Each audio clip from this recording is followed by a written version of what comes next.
Sobat GBC, kembali lagi di podcast Warna-Warni Green Pramuka City. Kali ini kita akan ngobrol seru lagi nih. Cuma kali ini suasananya berbeda. Kita akan ngomongin soal Hari Ayah. Ya, emang ada Hari Ayah? Ada dong. Jadi di Indonesia ini setiap tanggal 12 November ada Hari Ayah Nasional. Nah, di studio kita di Green Pramuka City sudah ada narasumber kita, para ayah hebat. Di sini sudah ada ayah dari 2 generasi. Kita akan sapa bintang tamu kita. Yang pertama adalah Bapak Rismon yang mewakili para ayah di generasi baby boomers mendekati generasi X, dan juga ada Bapak Sony Handoko yang mewakili ayah dari generasi milenial. Apa kabar Bapak-bapak? Baik. Selamat datang. Selamat datang juga. Gimana kesibukannya hari ini? Ya, menyenangkan lah. Menyenangkan. Gimana Mas Sony, menyenangkan? Menyenangkan. Ya kelihatan ya dari para wajahnya ya kan, yang senyum, sumringah. Oke, kita akan langsung aja nih tanya sama para ayah ini. Jangan terlalu tegang lah ya. Siap. Agak-agak tegang banget nih kayaknya. Iya. Santai kayak di pantai ya kan. Kita akan ngobrol seru terhadap sosok ayah yang pastinya karena bapak-bapak di sini sudah menjadi ayah ya. Ini sangat mudah lah untuk dijawab ya kan. Oke, kita akan mulai, mungkin kita tanya dulu dari sosok ayah yang mewakili generasi boomers ya. Jadi di sini ini sebenarnya pertanyaan agak sama nih, agak mirip nih ya kan. Jadi gimana sih sosok ayah di mata Bapak Rismon sendiri nih, karena kan sosok ayah ini sebagai sosok yang sangat penting sebetulnya untuk tumbuh kembang anak, sebagai apa ya, namanya juga kepala keluarga. Nah, kira-kira kalau dari Pak Rismon apa sosok ayah itu? Kalau dari saya ya, itu ayah itu sosok yang nomor 1 ibaratnya di keluarga. Dia kepala keluarga juga kan. Jadi untuk itu dia perlu tegas. Tapi tegasnya itu ya untuk mendidik anak. Supaya anak tidak kesana kemari tanpa peraturan gitu. Nah itu menurut saya ayah seperti itu yang saya tahu. Kalau ayah milenial, Bapak Sony, gimana nih menurut Anda? Sosok ayah itu seperti apa sih seharusnya? Sosok ayah itu ya merupakan sosok panutan ya, terutama bagi anak-anaknya, karena di lain sisi ada ibu, di lain sisi juga ada ayah kan. Dua sosok ini sebenarnya mau ayah, baik ibu ya sama-sama sosok yang sangat berpengaruh dalam kita ke depannya kita sebagai anak. Nah, di lain itu juga ya sosok ayah juga menjadi sosok simbol dari tanggung jawab itu ya. Itu tercermin besar tuh di sosok seorang ayah seperti itu. Itu pandangan saya terhadap ayah seperti itu. Nah, di sini juga ada isu nih dari survei. Di sini ada data survei mengenai ayah ya. Jadi di sini tercatat dari BPS itu ada sekitar 15,9 juta anak di Indonesia berpotensi mengalami fatherless. Nah, ini gimana nih para ayah melihat fenomena ini? Karena kan anak-anak kita di bawah ya kan. Trust isunya adalah mereka akan berpotensi mengalami fatherless ya gitu. Jadi gimana cara misalnya dari ayah Rismon yang generasi boomers ini tetap hadir buat anaknya, kira-kira gimana? Kalau saya pribadi ya sebagai seorang ayah, emang untuk hadir tiap hari itu belum tentu bisa soalnya kan kita bekerja. Kebetulan kami bekerja berdua kan. Jadi tanpa kehadiran ayah pun mereka sudah tahu bahwa ayahnya itu mencintai dan menyayangi dia. Jadi apapun yang kita tahu, kehadiran kita itu emang harus penuh hati, penuh bermakna lah ibaratnya. Jadi kapanpun kita ada, dia akan senang. Saya rasa seperti itulah, walaupun kita nggak ada di tiap waktu nggak ada. Ini agak sulit nih, meskipun kayaknya sepertinya memang nggak hadir setiap hari, tapi mereka tahu contohnya bahwa gini. Gimana? Iya, contohnya gini. Misalnya kita hadir tuh, Sabtu Minggu kan kita libur. Nah di Sabtu Minggu itu kita berkumpul dengan makan bersama, kita bisa bicara, kita ngobrol bareng mengenai apa kegiatan di hari ini, di lingkungannya, di sekolahnya. Ya itu saya rasa cukup ya. Itu bermakna sekali lah, walaupun sedikit waktu yang kita ada untuk mereka, tapi mungkin mereka tahu bahwa ayahnya itu ada tanggung jawabnya untuk itu aja. Oke, jadi dengan bonding makan bersama keluarga ya, ceritanya seperti itu salah satu siasatnya Iya, ya kan. benar. Ini kan siasat untuk Pak Rismon menyiasati ketidakhadiran absennya selama bekerja. Nah, bagaimana dengan Bapak Sony nih yang lebih milenial? Mungkin ada trik khusus yang berbeda kira-kira? Ya, kurang lebih apa yang Pak Rismon sampaikan tuh ya sama dengan saya gitu ya. Karena bagi kami nih ketika saya sudah menjadi seorang ayah, memaknai waktu hadir menemani anak, selalu hadir gitu kan, mungkin kami memiliki makna yang sedikit berbeda gitu. Terutama di saya pribadi ya, dalam keluarga saya, kita juga sama, saya dan istri juga bekerja juga. Nah, kalau kita mengacu pada waktu yang harus kita selalu hadir buat anak, belum itu bisa juga nggak bisa kan ya di Pak Rismon ya. Kita cari waktu kan gitu. Cuman lebih ke arah gini, ada satu waktu yang dimana kita hadir bersama-sama gitu. Karena yang saya pahami juga, hadir selalu untuk anak itu bukan 24 jam nonstop kita sama anak kan. Cuman ada waktu dimana kita bisa ngobrol, kita bisa berdiskusi, kita bisa merencanakan sesuatu hal untuk next kita mau liburan kemana, seperti itu kan ya. Sejauh ini ya untuk untuk hal seperti ini yang kita jalani di dalam kehidupan kita ya kurang lebih ya seperti itu ya. Oke. Iya, benar. Gitu ya. Tapi kalau misalnya kan pulang sama-sama malam nih, misalnya antara istri dan juga bapak-bapak nih, kira-kira masih sempat nggak menyapa anaknya gitu? Kalau sekedar menyapa aja. Kalau saya ya, ini kita pergi pagi, pulang malam ya. Iya, maksudnya. Kalau pagi itu ya sebisa mungkin kita lihat anak ya. Soalnya mereka juga belum tentu udah bangun kan. Nah kalau malam pun mereka tuh udah tidur. Jadi sekedar say hello, kita sudah mau pergi atau kita sudah datang itu ya wajib lah kita kasih tahu ke mereka gitu aja kalau saya. Iya, gitu ya. Jadi tetap kayak say hi. Benar, itu harus lah itu. Biar anak. Halo, papa pulang gitu. Iya, halo nak, tidur lagi gitu biasanya gitu. Oh gitu. Gimana kalau Pak Sony gimana sama seperti itu juga? Kebetulan ya saya bersyukur dengan keadaan saya saat ini dan istri juga kita bekerja di bidang yang sama seperti itu kan. Jadi saya juga berkomitmen dengan istri juga harus selalu ada waktu pagi, ada waktu malam kita sama anak gitu kan. Kebetulan kan jam kita kan cukup fleksibel dalam bekerja kan. Jadi saya masih bisa pagi hari saya antar anak sekolah. Kemudian di sore hari, di malam hari juga saya masih bisa main bersama seperti itu. Karena menurut saya inilah waktu kita untuk bisa dekat sama anak. Dan anak juga nggak merasakan kehilangan figur dari orang tua seperti itu kan.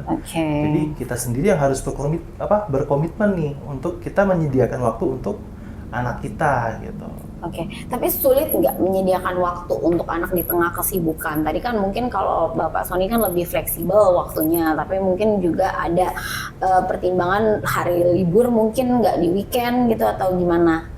Betul, sebenarnya kalau dibilang sulit ya bisa sulit juga, tapi kalau dibilang mudah ya bisa mudah juga.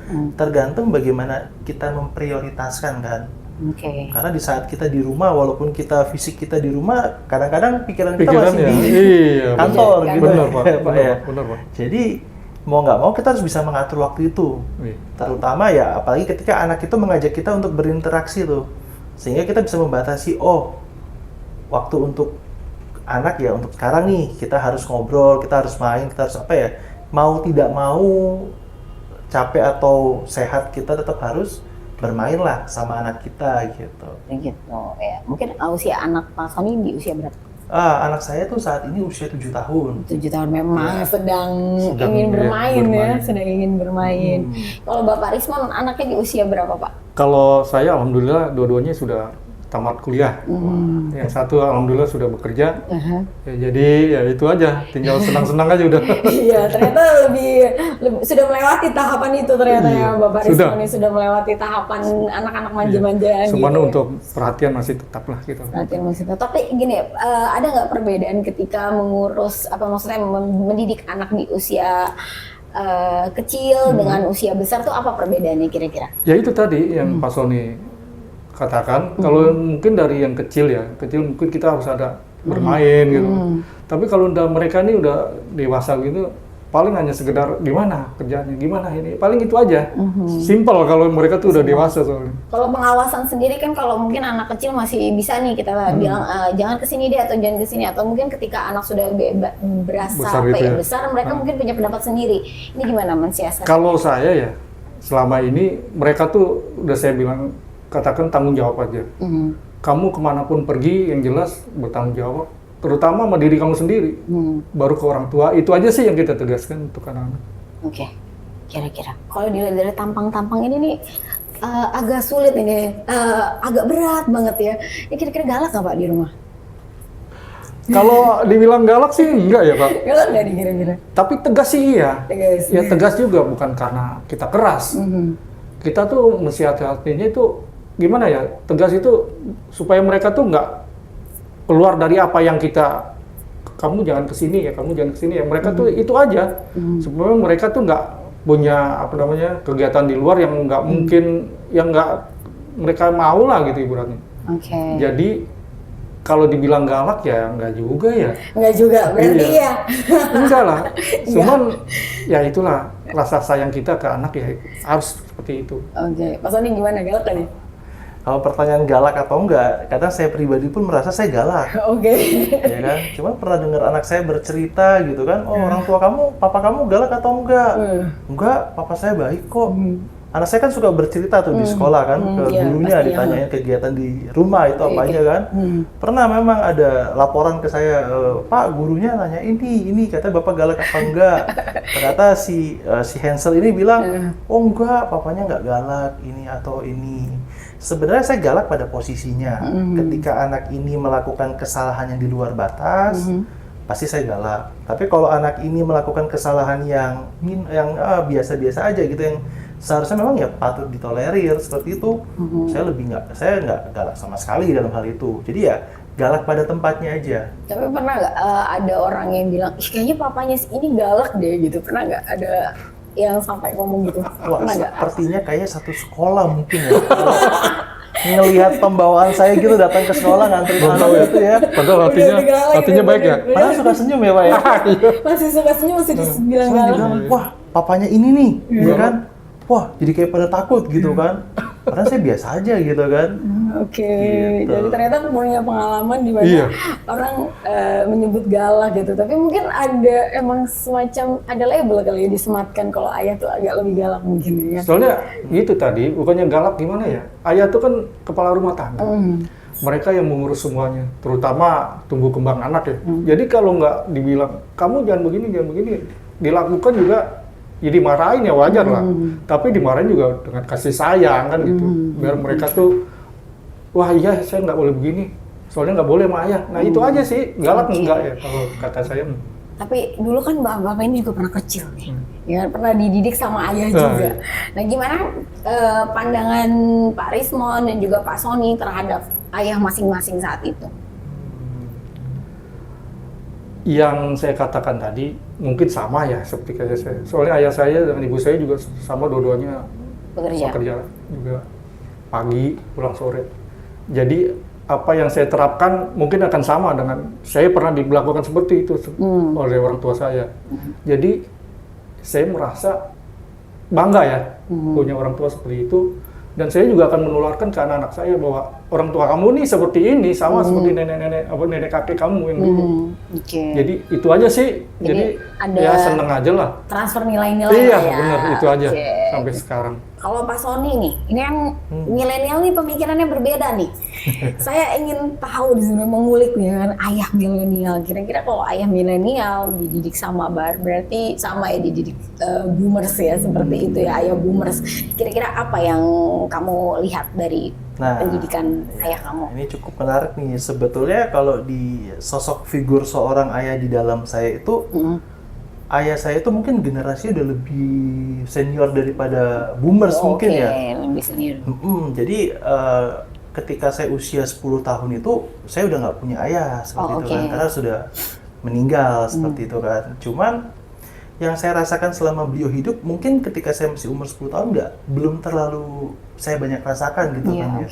Mungkin karena saya masih lebih kecil atau masih belum bisa merasa seperti itu kan ya. Tapi walaupun tidak ada sosok figur seorang ayah gitu kan, tapi saya punya kakak gitu kan, saya punya kakak-kakak yang mereka itu bisa menjadi figur seorang ayah buat saya waktu masih kecil seperti itu. Jadi ya, so lah kita hidup ya, ayah itu walaupun saya tidak ada gambaran figur seorang ayah itu seperti apa, tapi ketika saya dididik untuk selalu bertanggung jawab, untuk selalu disiplin, sehingga saya paham apa ketika saya punya anak kemudian hari, saya tidak kehilang arah untuk mendidik anak gitu loh. Saya menjadikan diri saya, gambaran saya sendiri untuk mendidik anak saya sendiri. Sangat menarik ya ternyata. Jadi ini sebetulnya fatherless juga ya kan? Fatherless juga ya. Fatherless ya, sosok cuman ayah. Nggak ada masalah loh dengan apa yang istilah kata fatherless gitu, karena kita lahir ke bumi ini tuh sebenarnya anugerah gitu ya. Betul. Kita mau menyikapi positif, kita akan happy jalani hidup. Tapi kalau kita menyikapi negatif, bisa saja ada pelarian. Oh, karena saya nggak punya apa-apa, saya nggak punya ini, sehingga hidup saya seperti ini, Padahal ya, kalau bicara tidak hadir sosok ayah itu juga, ayah mempunyai peran penting. Tetapi kita juga, sebenarnya diri kita ini, baik kita sebagai anak atau baik kita sebagai nanti kita sudah dewasa, kita juga punya tanggung jawab terhadap diri kita sendiri kan. Karena kita hidup itu kan panjang, Mbak, kalau bagi saya, bukan pendek. Dari proses itu kan panjang. Kita mau happy atau kita mau larut dalam keadaan terpuruk gitu kan. Gitu. Ini kata-katanya motivator banget ya. Iyalah. Waduh, sangat menghayati sepertinya ya kan. Aduh, Sobat GPC yang tadi sempat dengar nih ya, ini coba dicontoh ya. Karena ini sangat, saran yang sangat bagus buat anak-anak yang mungkin kehilangan sosok ayah sebelumnya ya kan. Jadi pilihan ada di kamu, kata Pak Sony. Mau terus melanjutkan hidup ya kan, atau dengan bangkit dari keterburukan, atau ya mau begitu aja gitu. Betul. Ya kan. Sempat dulu saya juga berpikir, oh karena gak ada ayah saya begini gitu ya. Saya tambahin sedikit gitu ya untuk anak-anak yang maksudnya di luar sana yang tidak ada sosok seorang ayah gitu kan. Tidak adanya seorang figur seorang ayah itu bukan berarti hidup kita terombang-ambing gitu. Betul. Kita tetap harus punya kita harus punya ini loh, pegangan hidup gitu. Kita kan hidup sebagai orang yang beragama kan. Iya, betul. Tentunya kita harus menjalani hidup ini ya dengan baik, dengan benar, dan dengan tidak menyalahkan siapapun gitu. Karena percayalah, walaupun ayah saya juga punya ada rasa kesel terhadap ayah saya dulu kan. Kenapa meninggalkan kami di usia seperti ini gitu kan. Ternyata seiring berjalannya waktu itu menjadikan kami lebih kuat gitu. Kami punya kebanggaan sendiri, kita bisa berdiri di atas kaki kita sendiri gitu. Itulah hal-hal yang enak gitu. Sepakat nggak Mas? Ya, sepakat nggak? Iya dong. Sepakat. Kok kayak tertekan gitu mukanya? Enggak, sepakat. Agak tertekan, tidak terintimidasi. Padahal kita sering bertemu loh. Iya loh. Kita sering bertemu loh ya, sampai bosan gitu. Ini kita tadi sudah menjelaskan ya istilah ya gimana cara bapak-bapak di sini sebagai ayah terhadap anak-anaknya. Nah, cuma kita tegaskan lagi nih, kira-kira ada nggak sih gaya parenting khusus gitu ya kan? Misalnya kalau dari Pak Sony dulu, ini kan tadi ada juga kan kakak-kakaknya gitu yang jadi seorang ayah. Kira-kira ada perbedaan nggak gaya parenting Pak Sony dengan gaya parenting saudaranya gitu, atau mungkin gaya parenting di luar sana? Gaya parenting, oke lah, saya anggap kakak saya itu sebagai orang tua gitu kan. Role model. Ada dua kakak saya gitu kan. Yang satu role modelnya galak, keras gitu kan. Suka marah-marah gitu kan. Yang satu kakak saya lebih ke arah ya udah. Tapi bagi saya ketika saya sudah sampai sedewasa ini, saya menilai kakak-kakak saya ini bukan, yang satu yang lebih galak ini bukan berarti lebih buruk, yang lebih ya udah ini ya bukan berarti lebih baik. Semua masing-masing punya positifnya dalam mendidik saya gitu. Jadi ketika kalau saya ingat-ingat kakak saya ini, galak banget dulu, tapi ternyata memang untuk kebaikan kita. Oh yang ini ya udahlah gini. Oh ternyata bentuk kasih sayangnya dia itu sehingga dia tidak galak lah ke kita gitu kan. Semua itu masing-masing memberikan kasih sayang, tapi caranya yang berbeda. Cuman yang bersyukur itu saya masih diberikan hikmat pikiran itu daripada Tuhan, itu saya bisa memahami, oh yang ini mendidik seperti ini tidak salah, yang ini tidak salah. Jadi ketika saya mendidik anak saya juga, tadi saya sampaikan di awal, saya bisa jadi galak, bahkan galak sekali gitu kan. Saya bisa jadi baik sekali gitu kan. Tapi saya merasa anak saya juga sejauh ini mereka mengerti. Karena kita selalu bilang, ya semuanya ini untuk kebaikan kamu. Dan saya nggak hanya bilang untuk kebaikan kamu, kebaikan yang seperti apa gitu maksudnya kan, tapi saya jelaskan. Jadi saya selalu berdiskusi gitu. Saya selalu kasih tahu sebab dan akibat. Karena sebab dan akibat itulah yang membuat anak itu menjadi lebih memiliki pikiran yang, misalkan anak kita yang tadinya tidak bisa dibilangin, tapi ketika kita ngajarin sebab dan akibat dengan bahasa yang sederhana, mereka sendiri yang ngerti. Kenapa sih harus berhati-hati? Kenapa sih nggak boleh begini gitu kan? Nah, itu mereka jadi bisa memilah. Jadi memang sedari kecil anak saya, dari usia TK pun anak saya tuh memiliki tingkat kehati-hatian yang sangat tinggi. Contoh misalkan, saya bilang, kita tidur di atas gitu kan, kita ada tangga ke bawah. Kalau kamu suka main di tangga gitu kan, nggak bagus, takutnya kenapa kamu kepleset jatuh kan sakit. Ya kan? Dia ngerti, dia mencerna kan. Oh ya, kenapa sih nggak boleh main deket tangga gitu kan? Karena bisa jatuh kepleset bahaya. Jadi kita selalu memberikan gini, jangan kita cuma melarang, tapi kita nggak memberikan kenapa. Andai kata dia lakukan, udah terjadi, ya kita ketahuan aja. Ya udah kan, jangan dilakuin lagi gitu. Jangan dimarahin lagi gitu kan. Berarti sebenarnya nggak galak gitu ya? Nggak galak. Jadi kalau udah terjadi, ya udah terjadi gitu ya. Mungkin untuk masalah besar di dalam rumah itu, masalah yang besar sekali gitu ya, saya nggak akan pernah marah. Anak saya atau istri saya atau orang yang kerja di rumah saya, mereka melakukan kesalahan besar, itu saya nggak pernah marah. Tapi kalau melakukan kesalahan kecil yang berulang, itu saya marahnya bisa lebih besar lagi gitu. Jadi mereka paham karakter saya masing-masing di rumah kan. Jadi anak saya ya so far bisa ngikut gitu. Ketika dia buat kesalahan besar, nggak ada masalah. Sebagai contoh nih, tumpahin susu misalnya di dalam gelas sampai gelasnya jatuh. Yang saya lakukan, saya nggak marah. Kebetulan juga memang nggak ada rasa marah dalam diri saya juga. Saya suruh ambil tisu, saya suruh lap sendiri yang bersih gitu. Jadi ya anak ini yang merasa nyaman, merasa nggak dikerasin yang berlebihan, nggak terintimidasi gitu ya. Dan tidak menjadikan anak itu Pak Iwan, mungkin Pak Iwan merasakan juga kali ya. Iya, sama. Anak itu kadang-kadang ada yang megang gelas sedikit jatuh. Ada yang megang ini sedikit jatuh. Karena trauma itu, karena dimarahin ibaratnya kan. Ada seperti itu juga. Kalau Pak Rismon gimana gaya parentingnya? Ini parenting dari yang udah besar aja ya? Iya, boleh yang udah besar. Ya, kalau didikan kita, kalau mereka kan sudah dewasa, paling kita hanya bilang, yang jelas ya, kalau kita kan dari Muslim, satu, jangan lupa sholat, paling kita ngajarin itu aja, jangan lupain doain orang tua, ya kan. Terus kalau misalnya pergi kemana-mana, jangan lupa hubungin ibu atau hubungin ayah, pulangnya harus bertanggung jawab gimana, jangan sampai malam, paling hanya itu aja. Soalnya mereka tuh udah dewasa dan nggak perlu lah dikasih nasihatin banyak-banyak. Soalnya takutnya lain. Aku sudah besar, aku masih sering dinasihatin, gimana sih ayah? Jadi mereka tuh udah punya tanggung jawab masing-masing. Ya sampai sekarang alhamdulillah ya nggak terjadi apa-apa ya, mudah-mudahan sampai seterusnya.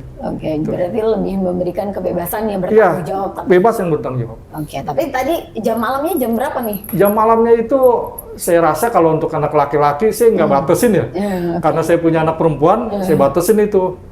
Paling malam itu dia kan udah kerja. Kerja itu kalau shift malam itu pulang jam 12. Kadang-kadang jam 12:30 itu saya tuh nggak bisa tidur itu.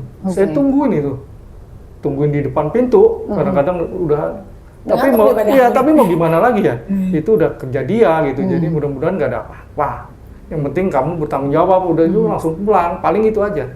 Tapi apa yang kira-kira pada akhirnya kan ini anak perempuan dan anak laki-laki ya. Kalau anak laki-laki mungkin khawatirnya lebih dikit gitu ya ketimbang anak perempuan. Benar, gitu ya kan.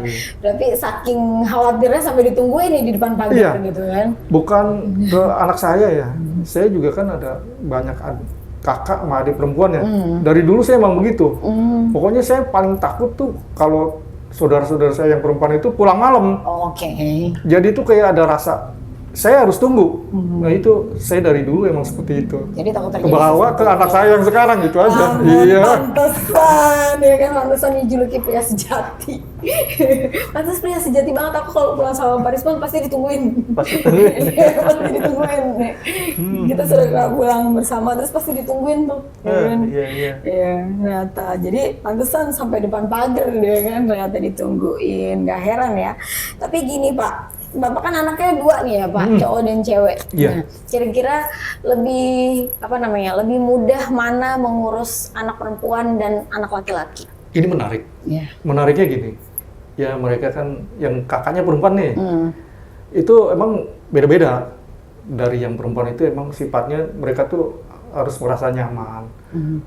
Yang jelas mereka tuh harus tumbuh percaya diri. Dengan ya itu tadi, kita tuh harus kamu pulang papa tunggu, ayah tunggu. Mereka jadi percaya diri. Jadi kemana pun mereka pergi, pokoknya ada ayah yang nunggu kan gitu ibaratnya. Kalau anak laki-laki sendiri sih, yang jelas dia ngikutin kita aja tuh gimana cara kita mengontrol emosi ya kan, namanya anak laki-laki kan. Pokoknya teladan kita tuh selalu ditiru sama dia. Itu aja sih yang saya ini selama ini. Kalau soal biaya pengeluaran,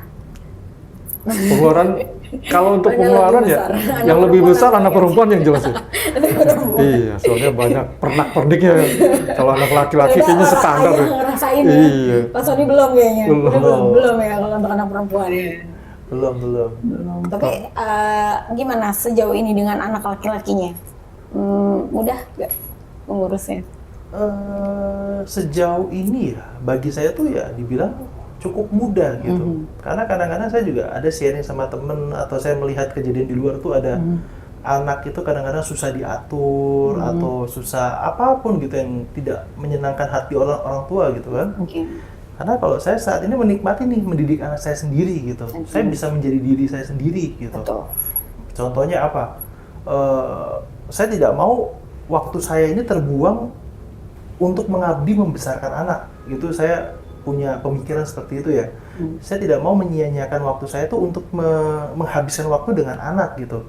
Karena apa? Yang saya takutkan itu nanti di kemudian hari itu saya berharap anak ini akan merawat saya ketika saya sudah tua gitu kan. Sedangkan saya sendiri juga lebih ingin tuh ya kita punya kehidupan masing-masing gitu. Saya jalan dengan istri saya, ya saya punya anak, ya kamu ini kita bersama-sama gitu. Tapi saya nggak mau menjadikan anak ini beban untuk saya nanti di kemudian hari kan. Sehingga saya didik nih, saya tidak mengurangi rasa, ya saya masih generasi milenial ya, ya masih suka kumpul kan, atau kongko-kongko atau apa gitu kan. Ya saya tetap jalan. Tapi ya syukurnya saya cari circle itu yang dimana kita kongko itu bawa anak. Jadi anak-anak kita sendiri main di sini, dengan anak-anaknya yang lain. Kita orang tuanya di sini juga. Jadi gitu. Sejauh ini ya saya malah sangat menikmati ada punya merawat anak saya saat ini gitu kan. Dan juga di sisi lain anak itu bagi saya itu ya sebagai sumber kekuatan juga gitu ya. Karena di saat kita lelah bekerja, banyak tekanan atau apa, percaya nggak percaya ya saya menjadi lebih kuat karena saya lihat anak saya sendiri. Tidak ada rasa takut ketika saya nggak punya anak. Lain halnya dulu saya single nih, saya kerja, saya ini rasa takut itu banyak sekali gitu, yang membayangi kan. Tapi ketika saya udah punya anak, nggak ada rasa takut sama sekali di dalam diri saya. Apapun yang terjadi ini ya nggak ada masalah. Jadi kita jalani aja. Jadi artinya jadi ayah jauh lebih melonggarkan ketimbang jadi single. Jadi ayah itu lebih memberikan ini kekuatan, motivasi benar ya. Motivasi. Jadi buat para single. Jadi di saat kita udah mulai capek menggapai cita-cita, ternyata ada anak nih kita lihat ya kan. Kita maju lagi. Kita maju lagi karena cita-cita kita tuh apa sih ya? Kembali lagi pasti untuk anak juga, modal anak di waktu yang akan datang. Iya, di kemudian hari ya. Di kemudian hari. Iya, benar Pak. Ada benernya ini. Iya. Iya, betul. Kita sepakat ini, setuju banget ya kan. Semangat kerja itu untuk apa ya? Untuk keluarga, jelas ya untuk anak. Iya, betul ya kan. Jadi bukan buat nongkrong doang ya. Jadi buat anak gitu ya kan. Yang lain ya kan. Perjalanan hidup gitu ya. Liga-liku ya kan. Oke, tadi kan juga sempat disinggung nih bapak-bapak di sini nih istrinya juga bekerja nih ya kan. Kira-kira pembagian perannya seperti apa di rumah? Mana berapa persen peran ayah, berapa persen peran ibu, atau mungkin gimana cara pembagiannya? Gimana Pak? Oke, silakan. Ya itu tadi. Jadi ini menarik kita ngomong. Soalnya kedua orang tua nih, ayah ibunya kerja nih.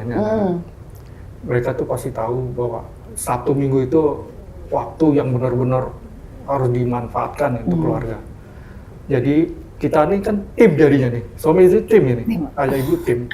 Teamwork yang bagus untuk di kantor ibaratnya untuk, nah ini ya tim yang bagus itu di keluarga. Jadi kita tuh nggak ada istilah ini tugas saya, ini tugas ibu, nggak. Kita tuh sama, ayah ini harus begini, nanti sisanya ibu harus begini, sisanya ayah. Jadi kita bekerja sama dengan baik. Kalau kata orang ya kolaborasi ya gitu. Nah itu wajib kita lakukan untuk anak kita harus, jadi dia bisa ngelihat orang tuanya seperti itu, masa saya nggak kompak ibaratnya. Jadi itu contoh kita seperti itu di rumah. Kita lanjut ya. Tadi kan disebut bahwa ini tidak ada peran ayah, tidak ada peran ibu, kita teamwork ya kan. Iya, ini di rumah ini udah kayak apa ya? Maksudnya kerja tim kayak. Kayak di kantor lah. Di kantor. Iya, ada bagian ini, tapi kan satu tujuan. Oke, satu tujuan membina keluarga yang harmonis. Iya, betul. Jadi kita lakukan di keluarga kita dulu. Nah ini ayah, nah ini ibu, nah ini anak-anak kerjanya. Untuk gimana? Ya kerapian rumah, keharmonisan rumah. Betul. Seperti itu yang kita lakukan di rumah. Oke, kalau Pak Sony gimana? Mungkin sedikit serupa tapi tak sama mungkin ya. Iya, pasti ada perbedaan lah ya. Ya, karena kebetulan juga saya membesarkan anak juga dibantu sama pihak eksternal juga, seperti itu kan. Kemudian juga ada orang tua saya, ibu saya kan ikut membesarkan anak saya juga kan. Jadi memang sebagian besar apa ya kebutuhan anak saya di rumah itu dibantu oleh ya orang yang mengurusnya, mbaknya dia sendiri gitu kan. Jadi dia punya orang tua lagi nih selain daripada saya sendiri kan. Kebetulan saya punya pengasuh di rumah yang dia dari kecil kan. Bahkan boleh dibilang sayangnya tuh mungkin melebihi kita mungkin. Iya kan? Iya, bisa. Sayangnya melebihi kita. Iya, tiap hari ketemu ya Son ya. Tiap hari lebih ketemu, lebih banyak ketemu gitu kan. Nah, disitulah kita kadang-kadang merasa terbantu juga, gitu kan. Ya kami membantu gini, saya pahami, saya mungkin nggak bisa menjadi orang tua yang sempurna kan, tapi saya selalu, supaya anak ini pinter bagaimana, supaya anak ini merasa percaya diri bagaimana, kalau supaya dia pinter apa, ya kita sediakan guru les, gitu kan. Jadi segala macam guru les itu kita atur supaya di saat dia, untuk membantu dia lah dalam pembelajaran di sekolah kan. Jadi sebenarnya waktu kita dengan anak kita itu lebih karena ngobrol, bermain, merencanakan suatu perjalanan, gitu. Jadi selebihnya yang lain ada mama satunya lagi, asistennya dia. Gitu. Tapi jujur ya, saya juga mendidik anak saya itu ya dengan penuh apa ya, gimana kamu harus supaya disayang sama orang gitu kan. Karena kan kita takut nih kalau menyerahkan anak kita ke mbak atau bagaimana segala macam kan. Saya didik anak saya supaya anak ini menghargai mbaknya, supaya menghargai siapapun gitu, supaya orang yang merawat kamu pun juga seneng. Tidak ada tuh sebenarnya orang yang, kalau dia kan anak sekarang kan suka lihat di YouTube gitu kan. Kayak misalnya ada nih dipukul nih sama siapa mbaknya gitu kan. Anak saya malah, ketika kita lihat video itu saya bilang, kenapa dipukul, coba lihat anaknya. Karena anaknya berisik, nangis, nakal, nggak bisa dibilangin, kurang ajar. Kamu sama mbak kamu dimarahin nggak? Enggak, gini semua segala macam. Jadi memang kita mendidik anak ini ya supaya kita mendidik dia dengan baik, dengan mandiri. Kita pun tidak akan kesulitan dalam membesarkan dia gitu kan. Jadi ya Kalau Pak Emon ya luar biasa gitu kan. Dia sudah melewati masa-masa ini ya Pak ya. Kalau saya pahami kemampuan saya sendiri kan. Betul.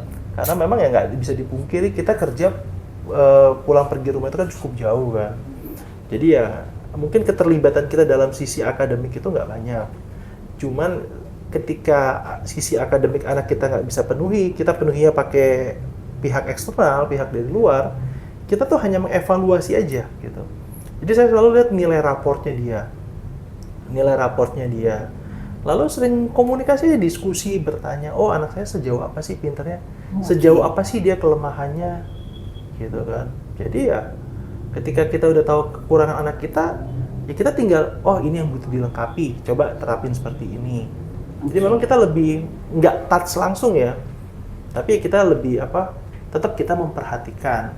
Oke. Gitu. Tapi ada arahan atau mungkin pemaksaan kalau kalau kita lihat film-film nih ceritanya ya kan, film-film banyak nih film-film yang meminta anaknya untuk jadi sosok, kamu jadi A, kamu jadi B. Nah kalau di bapak-bapak sendiri gimana? Pengennya seperti apa? Membebaskan mereka kan memilih masa depannya, atau pengennya didesain dari awal, pengennya supaya kamu masuk ke akademi ini atau masuk ke universitas ini, atau gimana? Kalau Pak Rismon gimana? Pak Rismon yang paling dekat nih. Siap. Gini, kalau untuk masalah pendidikan ya, kalau dari tingkat TK, SD, SMP mungkin kita arahkan ya, kamu harus ke sini. Tapi setelah itu SMA sampai kuliah mereka cari sendiri. Selalu kita berharap dengan pilihan dia bertanggung jawab. Saya takut kalau pilihan kita, kalau ada apa-apa ini pilihan ayah, ini pilihan ibu kan, pasti itu disalahin. Jadi kami berdua sepakat, kamu mau kemana? Mau ke A, tanggung jawab. Iya Pak, iya ya. Kuliah juga begitu, kamu mau kemana? Ke sini, tanggung jawab. Oke. Jadi kita tuh hanya mengasih dukungan, ngasih ya jelas biayain mereka, supaya mereka tahu bahwa ini ayahnya dan ibunya itu bertanggung jawab untuk itu. Dan mereka tuh juga punya tanggung jawab sendiri. Nah itulah kalau di kami itu seperti itu. Kalau Pak Sony ini mungkin belum terlihat ya karena masih kecil. Tapi kira-kira gimana Bapak mau mempersiapkan anaknya seperti apa, mau diarahkan ya? Mungkin saya dalam merawat anak saya juga belum sejauh sampai pendidikan ini ya, pendidikan lebih tinggi lagi ya, gitu kan. Cuman memang saya dari anak itu memang sebenarnya dari kecil itu juga ada orang yang sudah bilang kamu mau jadi apa gitu kan, kamu mau jadi apa gitu kan. Saya nggak terlalu banyak menekankan ke sana, saya lebih ke arah saya nggak penting kamu mau jadi apa gitu dalam pikiran saya kan. Yang penting adalah kamu menguasai ini. Jadi saya sebagai ayah gitu kan, sebagai ayah untuk anak saya nggak pikirin kamu mau jadi apa, itu terserah gitu kan. Tapi lebih ke arah kamu harus punya modal ini loh, Itu yang saya tetap tekankan ke anak gitu. Karena nanti selebihnya itu biar dia sendiri yang memilih gitu. Benar. Iya. Jadi kita hanya menyiapkan modalnya. Saya hanya keras. Contoh, sekarang kan kita dunia itu kan udah era istilahnya kan era globalisasi udah lama, sejak lama kan. Dimana perdagangan itu kan banyak antara luar negeri, mancanegara gitu kan. Saya cuman concern ke anak saya, cuman harus bisa beberapa bahasa. Karena bagi saya itu udah modal yang paling utama. Betul. Gitu, ketimbang pendidikan yang lain gitu. Kalau menurut saya ya, karena dengan bahasa kita pasti akan bisa lebih baik ke depannya. Jadi itu yang saya udah modalin. Selebihnya kamu mau jadi apa? Itu urusan kamu. Karena saya men-treat anak saya, mendidik anak saya tuh berpikir. Jadi biar dia sendiri yang berpikir. Betul. Jadi saya nggak mau mempengaruhi dia pikiran kayak gimana. Contoh, dia pernah, wah saya enak ya jadi bukan pramusaji, kasir. Saya bisa makan ini, bisa ngambil ini ya. Kamu jadi itu? Ya, mau jadi itu aku. Oke. Besoknya berubah lagi. Wah, saya mau jadi abang ini. Kenapa? Enak, bisa nganter-nganterin orang. Oke.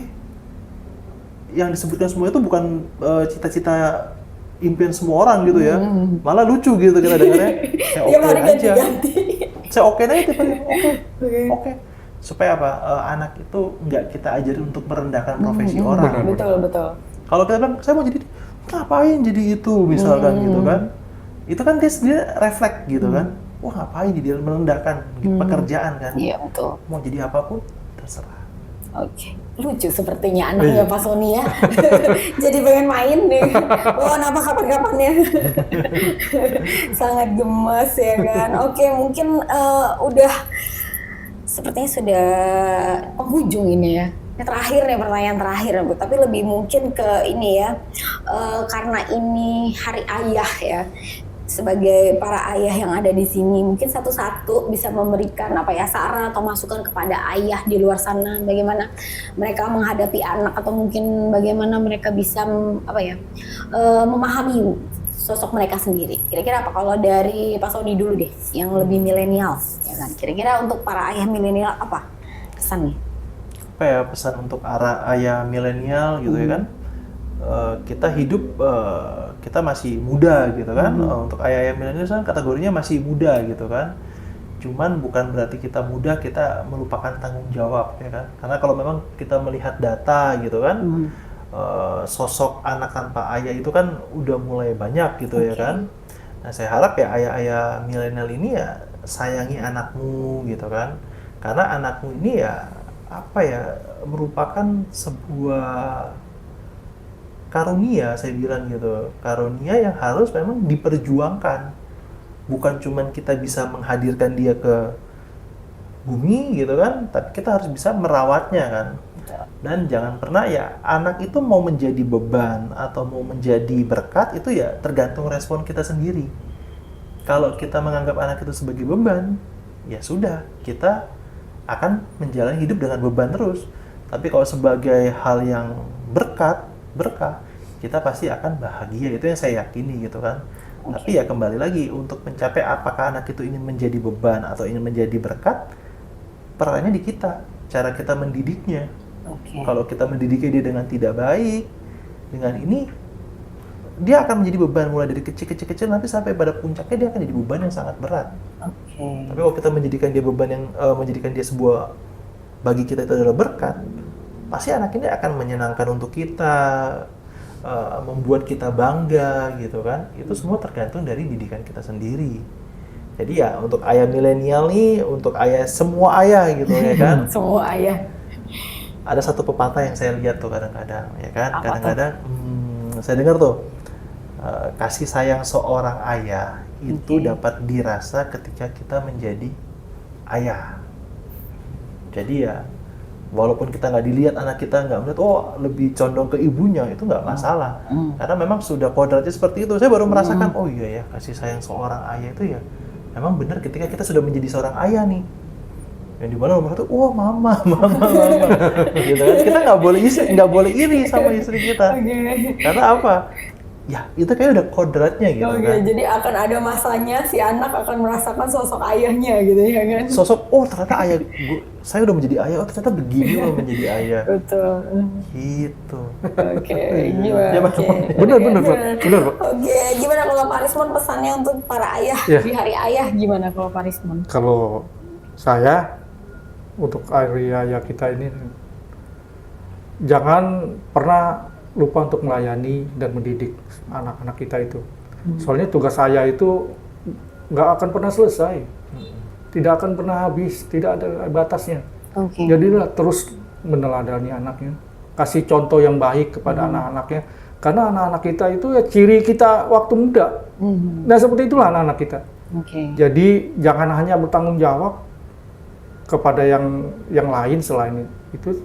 Jadikanlah anak kita itu sebagai manusia atau karakter yang lebih baik dari diri kita sendiri. Itu aja tugas seorang ayah. Pesan yang sangat menyentuh ya. Yang satu berpesan kalau anak mau jadi berkat, ya memang dari diri kita sendiri yang mendidiknya seperti itu.